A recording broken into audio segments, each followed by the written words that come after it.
Hello everyone. Today we're going to talk about reported speech. Or, in simple words, we're going to talk about how people talk about something that somebody else said. On this video today we are going to learn reporting questions.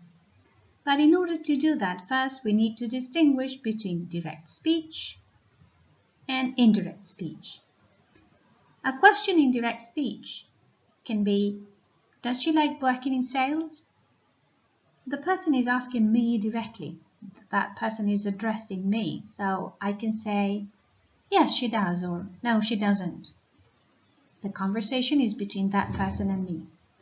Now in indirect speech, let's analyze the same question, but as if somebody was telling me what that person was asked about. What did he ask you? Well, he asked me if she liked working in sales. Well, first we are going to learn how to report yes-no questions. What are yes-no questions? Let's see some examples. Is she at home? I can answer the question with yes, she is, or no, she isn't. Will you attend the meeting? I can say yes, I will, or no, I won't. These are yes-no questions because they start with a verb to be or with an auxiliary, and when we answer them, we can say yes or no. It's as simple as that. Now, in order to report these questions, if is going to be crucial. Let's pay attention. Well, so do you remember the first question? Is she at home?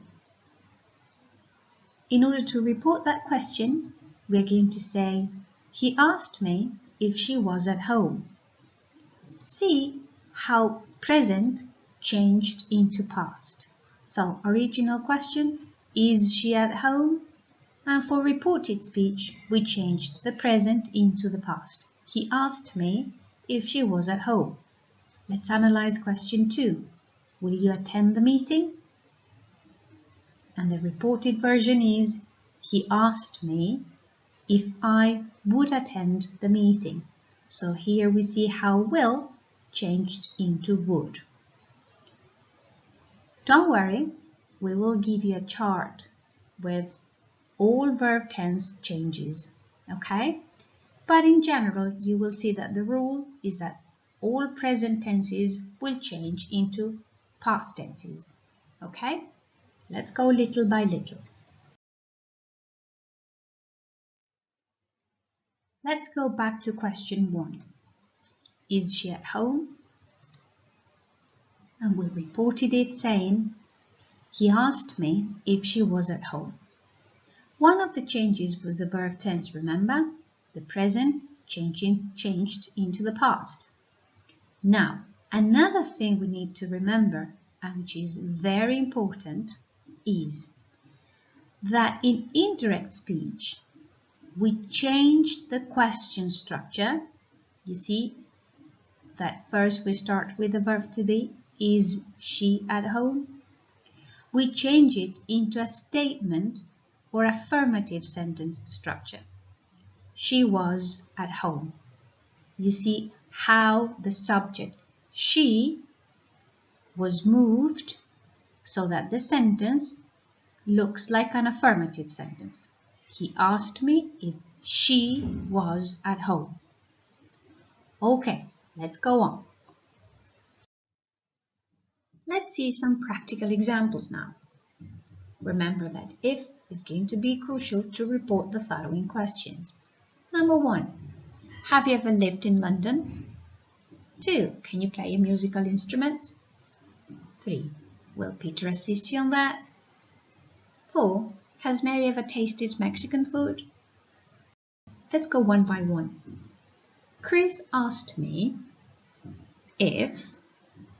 First one is in present perfect, so we need to change it into past perfect. And we must always remember that the order is going to be affirmative. So this is how this question is turned into indirect speech. Chris asked me if I had ever lived in London. Chris asked me if I had ever lived in London. Present perfect, past perfect. What's the past of can? I'm sure you know it's could. So let's go for the second one. Chris asked me if I could play a musical instrument. Will changes into would, remember? So this question would be, Chris asked me if Peter would assist me on that. Chris asked me if Peter would assist me on that. Finally, again, we have present perfect. So that question is going to be changed into past perfect. Chris asked me, let's see if we can do it. Good. Chris asked me if Mary had ever tasted Mexican food. Okay? So present changes into the past and the question structure is changed into an affirmative sentence structure or a statement structure.